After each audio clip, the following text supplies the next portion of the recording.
I got stuff for you. Holy moly. I need to get some snakes and release them around my house. But they love eating people. They love eating kids. These guys are the scientists of the supernatural, lecturers leaving lessons for inquiring laymen. They are applying the scientific method to a world that baffles science. They are the cryptids of the corn. Every day that you open your mouth, I know, right? I'm more convinced that you're abducted by aliens. No. And it just stood up. I mean, it just like kept going and going. And she goes, what the? These are idiots. I was laughing reading this because I already knew how you would feel. Idiot. What part of the story fits your balloon? Well, This isn't a UFO. But who else has big black wings and red eyes? Batman. Well, Mothman. Oh yeah, Mothman. Well, everyone, I think we know exactly what it is. So say it all with me. It was the sandhill crane.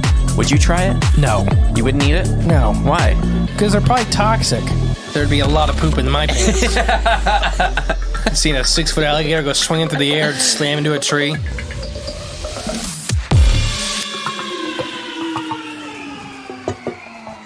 Welcome back to Cryptids of Corn Podcast. I am the great and powerful mystery. And I'm JClone74. Yep, that one. And today we're going to discuss a ghost. A ghost. Huh? A ghost? The Mud Bay Ghost of Door County. Of Door County? Door. Like D-O-R-E? Mm-hmm. Okay.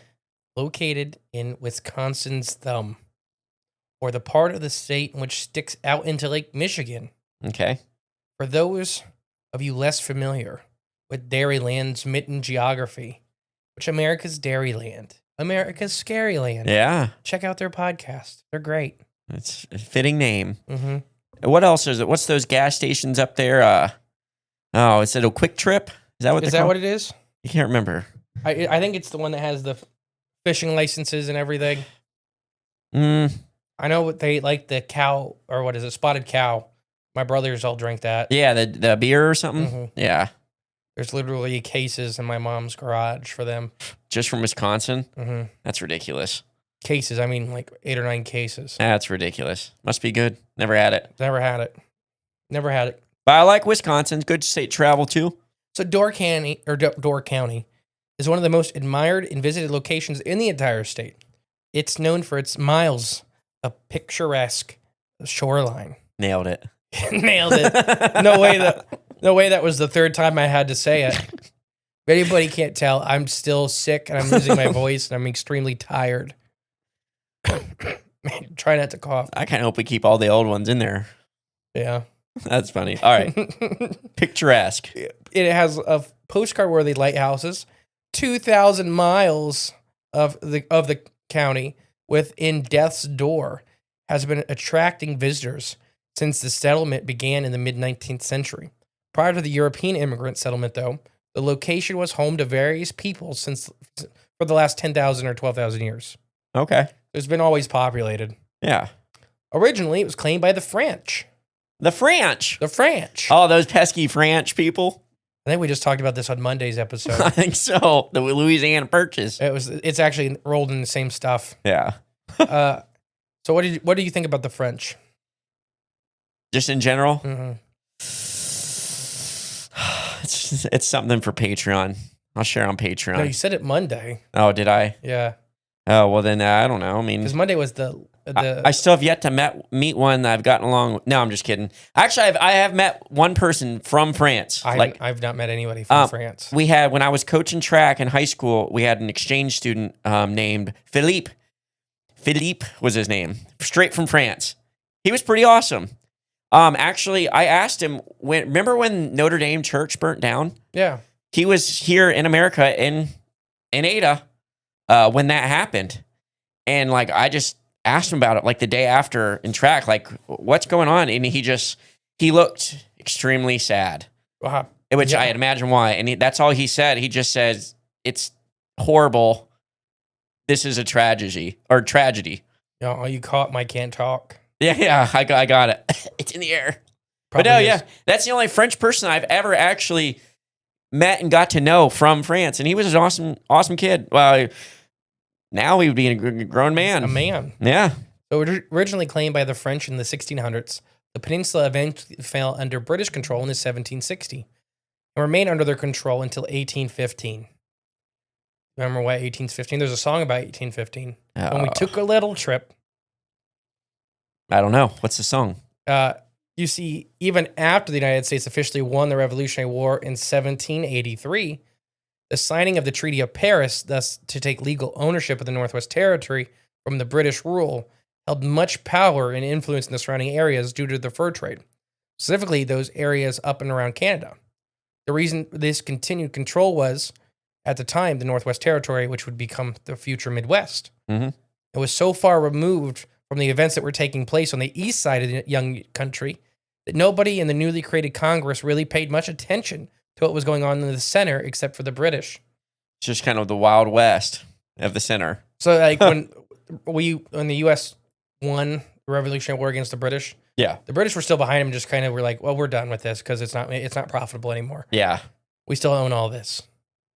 So yeah, Congress didn't pay much. That all changed though on December 24th of 1814 after the War of 1812. Ended the Treaty of Ghent. I don't know. Ghent. G-H-E. Ghent? Ghent. I'd say The Ghent. Treaty of Ghent was signed, thus officially recognizing the agreed upon borders and boundaries established between the United States and the British North America. Okay. During this unstable time period, though, in fluctuation of ownership, the area of land would later eventually become Wisconsin, was part of many different territories. Everything from 1788 to 1800, it was part of the Northwest Territory. From 1800 to 1809, it was part of the Indian Territory. 1809 to 1818, it was grouped with the Illinois Territory. And from 1818 to 1836, it could be found within the Michigan Territory.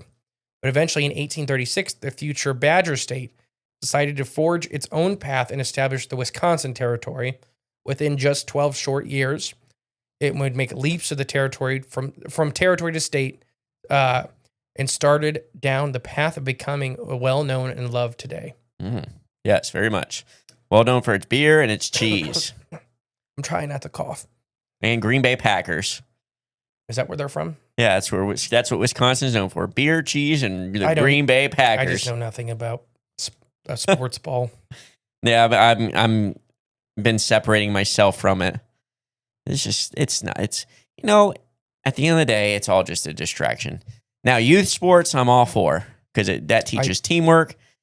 Sometimes you need to get roughed up a little bit, especially as a young man. It's good to get roughed up. It's good for the body. It's good for the soul. Even if you break an arm or two, it's good for you. I don't think football is good for young people. I do. It's good. It's good, teaches teamwork. Other sport? Kids slam into each other all the time. There's not enough weight and force to. I don't care what people say. I've watched it happen. I've lived through it. I was probably the smallest one on our team for all 3 years playing midget football. That's what we called it. I don't know. They use Nick for a football. I think I did me too. That's why your hair fell out. Well, yeah, they used to use me to punt. I flew the furthest. There's no underestimate that could go on about with the particular point of both North America and Wisconsin history. What within the fur wars, which led to mining or of historical boundary disputes, the general state history is not what we're here to talk about. Oh, okay. We're talking about, a ghost in this area. Right. Excuse me. So Door County was known prior to the 20th century. Mentioned above earlier, Wisconsin was controlled by the French during the 17th century. During this time, Door County was expected French, most widely spoken language outside of the spoken by, various Native American tribes. The Potawatomi, Winnebago, and Ojibwe. Oh, you got the Potawatomi. Potawatomi. It's Ojibwe, right? I think so. Or Ojibwe. Or I think I said Ojibwe. I think it's Ojibwe, though. Okay. I don't know. That's just how I always read it. And is it the Sac? Is that S-A-U-K? Sioux. Wait, S-A-U-K? Yeah, and it's not the Sioux. I know I got that one wrong.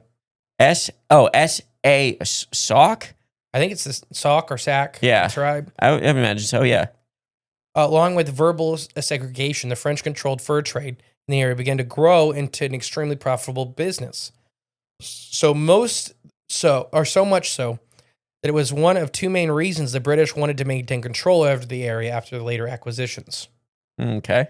Yeah, it was all about fur. It was all about beavers. Well, I mean, 'Cause they'd wiped them out of the UK a long time ago. we've worn that, or we've seen that one dude's beaver hat. I understand why. Mm-hmm. Beaver boots. In 1887, the newspaper located in Door County called the Door County Advocate published a story headlining "The Ghostly Teamster of Mud Bay."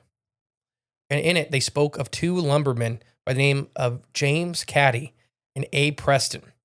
These two men were engaged in logging under Mr. Adderson, were said to be in Mud Bay area near the town of Bailey's Harbor on March 23rd when they had their ghostly encounter. The men, who were only witnesses to the event, were said to be so affected by their sight of them, Mr. Patterson refused to come back to the area later out of fear of the ghostly sighting was an omen of some other unknown dangers yet to come. So he was just seeing this horrible apparition. It was like, I'm not going back there. Yeah. Nope. The whole thing's about to be eaten by a portal. Yeah. The story begins while out working in the dense woods on the 23rd. The two men heard a faint sound of. Give me any guess. What would be your two adult lumberjacks? Okay. It's March. You're out harvesting wood. You hear a sound that I will give you a hint is not eerie unless you're in like this kind of situation.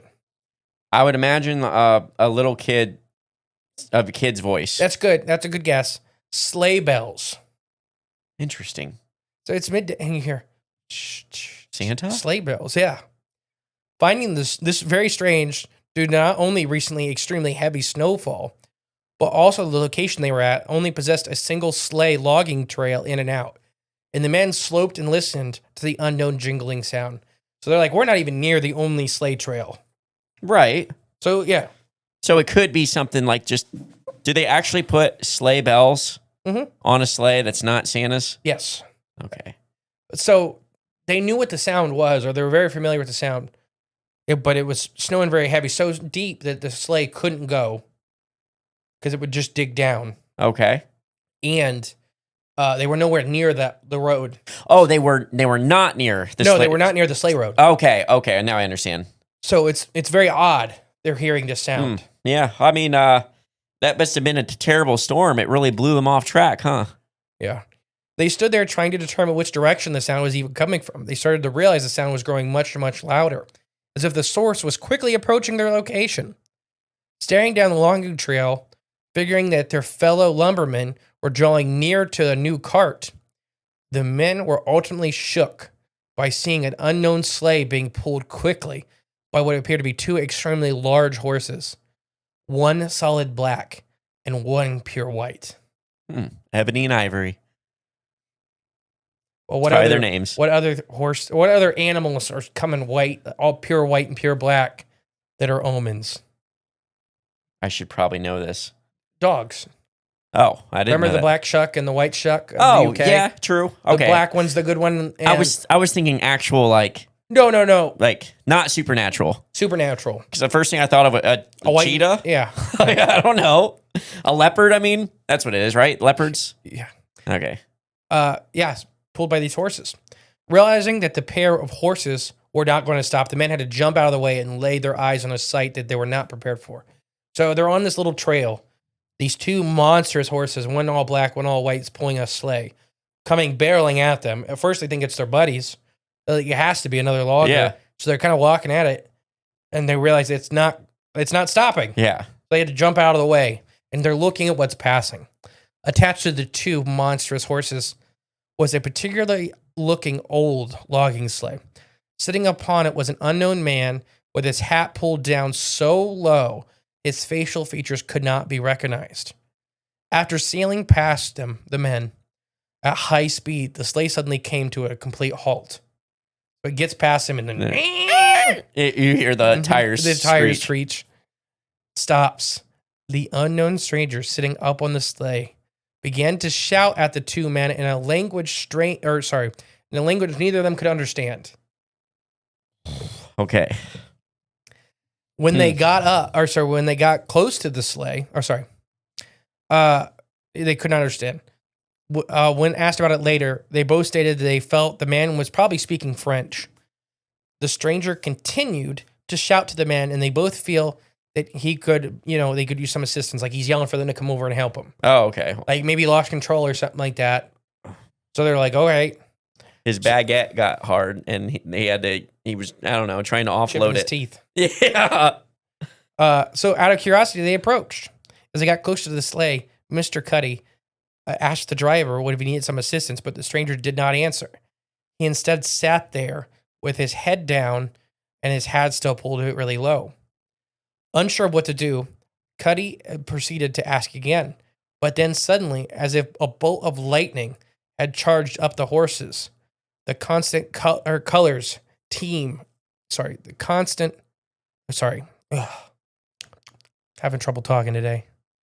The contrasting color team shot off the trail, pulling the strange-looking sleigh with a silent stranger along with them. So he's there asking, you need help? And you can't see his face. Yeah. And he's speaking some language before that he couldn't understand, and he assumed it was French. Right. And then, whoosh, and they shoot off into the woods. Okay. Shocked at what had just occurred, the two lumbermen stood there silently, staring down the trail, not knowing that it would soon end, and the driver would be forced to turn around. But the trail doesn't end that far away. Yeah. They know the end's coming up. Mm-hmm. Knowing that it would soon end, the driver had to turn around. The men backed off to the side and patiently waited. Within just a few minutes, the horse team and sleigh came charging down the trail again. Back at them? Mm-hmm. Wow, okay. Cuddy attempting to follow them, but their speed provided to be too great. Peterson did his best to watch where they were heading and standing upon a tall log, but he'd also failed as the horses ran fast, and he had never seen them before. But the two men did not completely write off the chance of figuring out who was on the trail, who the mysterious stranger was and what he was doing, since there was only one trail in the area. Right. They're like, well, we'll have to run back into him eventually. Yeah. The mysterious sleigh would soon meet their fellow lumbermen, who were currently on their way back to the location via ox cart. So there's another team of lumbermen that he's about to run into. Okay. The silent stranger would ultimately be forced to stop or risk colliding with the advancing cart. So they know he's going to run in. This giant ox cart takes up all of the space. Okay. So he's either going to run into a team of oxen or he's going to pull over. I bet neither happened. My guess. The two lumbermen watched and waited for the sleigh to make its way back to their location because he's got to turn around and come this way. Right. All while being followed closely behind by their cart, but both were ultimately shocked to see their only other fellow cohorts rounding the bend. Without giving the ox team a chance to stop, the two men ran up to the drivers up front and asked if they had any idea where the strange man and the horses had gone. The team cart said one, Mr. Norman, and the other was the boss for the whole operation, Mr. Anderson, explained that they had encountered no such sleigh, and nor had they seen any man resembling the description but they both provided. Yeah. Knowing this had to be a mistake of some kind, the two men searched the trail for signs of this sleigh, where it maybe had gone off. But in a bizarre twist, they were only able to find evidence of their own ox trail. No sleigh trail, no horse prints were able to be discovered. It was as if the silent stranger and his powerful team had simply never existed in the first place. Wow. According to the papers, at the time of the event, the snow depth in the location reached upwards of 18 inches. This location alone, in which the encounter took place, made it almost impossible for a sleigh to operate anywhere outside of a cleared trail. Especially with a team of horses as large as they were, dubbed by these people, because of the lack of evidence and resulting in the search of the area by the four men who provided useless. The entire event was ultimately labeled supernatural in nature. They're like, you just seen a ghost or something. Yeah, which they probably did. Feeling that they had truly encountered a ghostly sled team, Mr. Peterson removed himself from the team that they're in the logging area and refused to ever go back, taking the silent stranger as a bad omen of future events. That's probably good foresight. Like the Grim Reaper or the Devil. Something like that, yeah. Whether it's provided to be correct or not, we don't know. But it's not the only mention, but we are unaware, as this is the first and only mention of the ghostly sleigh in the driver of Door County. Huh. That's kind of odd. It Yeah. only happened in this one. Well, at least that we know of. Well, it's still, too. I mean, we don't know how populated that logging area was. I mean, it still hasn't been seen again. Yeah, that's fair. So, I mean, it's just a weird little story. Yeah, I mean, I like the. I gotta apologize, everybody at home. I'm struggling a little bit. You were in the chicken house all last week at the fair. I was very sick, and the chickens and everything like that. I was on 1,200 chickens. Yeah. So I'm not feeling very great. You're powering through though. I'm trying, but it's coming. I can feel like things are coming up. I think it's very interesting, the black and white like horses. That's yeah, I get very much like Shuck vibes.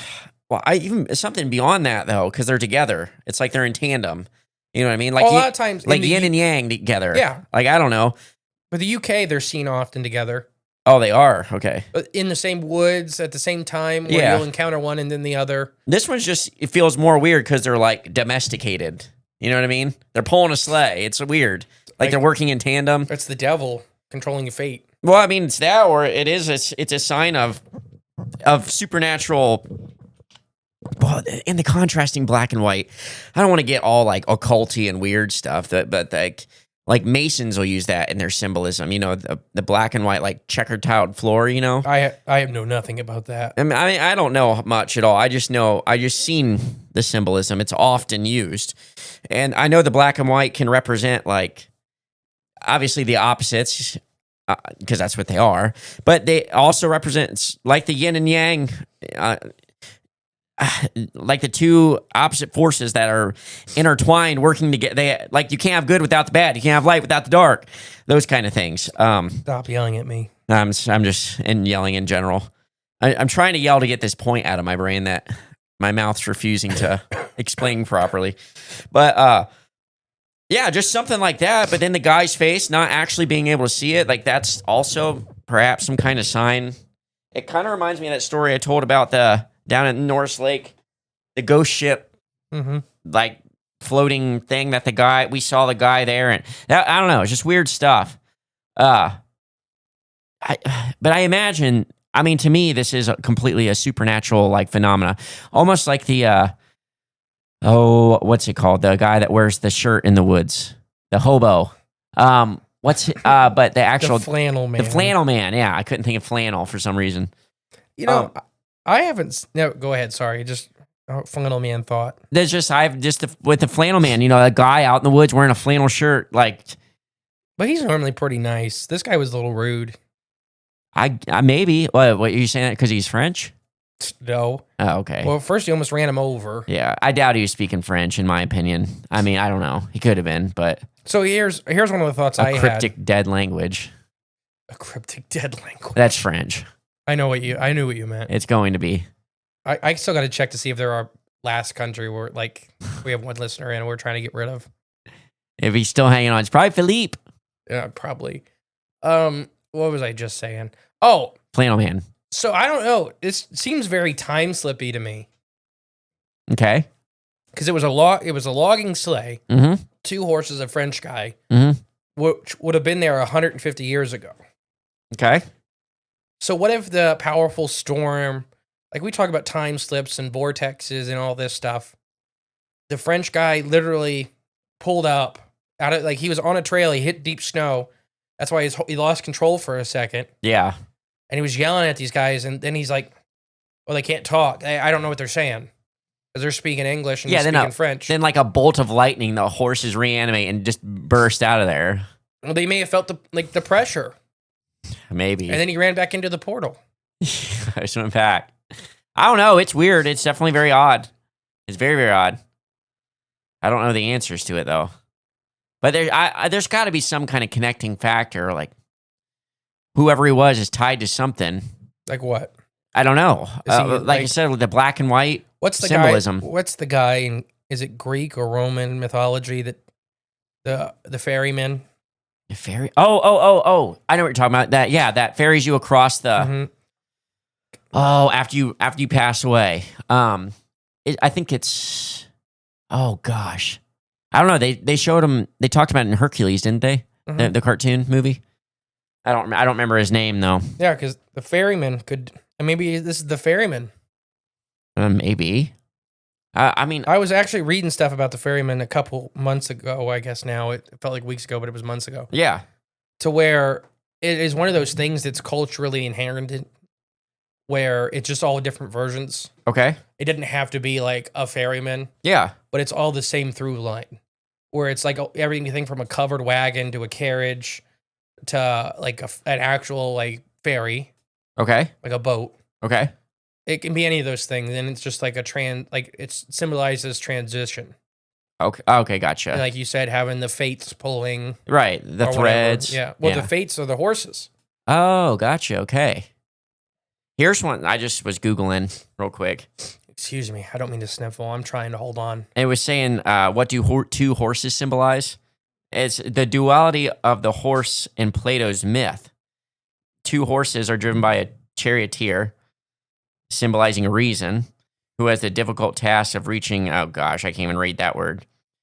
The world of ideas and truth. That's where, so reaching that part of your brain. So the pair of horses symbolizes the dualism tied to the irrational part of the soul and its continuous inner struggle. What if these guys were just having a psychotic break being out there in the woods? They could have just ran into a French guy that was really mad, and then he crashed off the trail. Yeah. He's just dead in a ditch. And so they couldn't find his body because Oh, the horses could have just kept pulling and pulling and pulling just through the kept woods. going. Yeah. As big as he described them, maybe. I was just playing with a horse named Champagne that was a big draft horse. Oh, yeah. I think she could pull a sleigh. Draft horses are big and powerful. That's what I mean. That had to be what they were using to pull.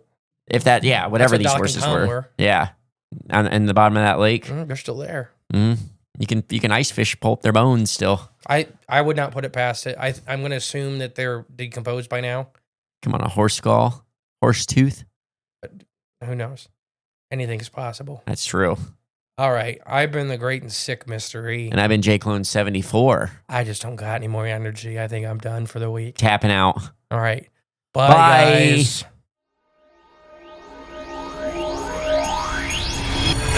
Hey guys, thank you for listening to Cryptids the Corn podcast. Remember, the best way to support the show is share it with a friend. But if you are craving more of the J clones And more from Mr. E. there's always extra content on Patreon. And our paid member space on cryptidsofthecorn.com. We'll catch you next time with more exciting, fun, and informative information. Bye.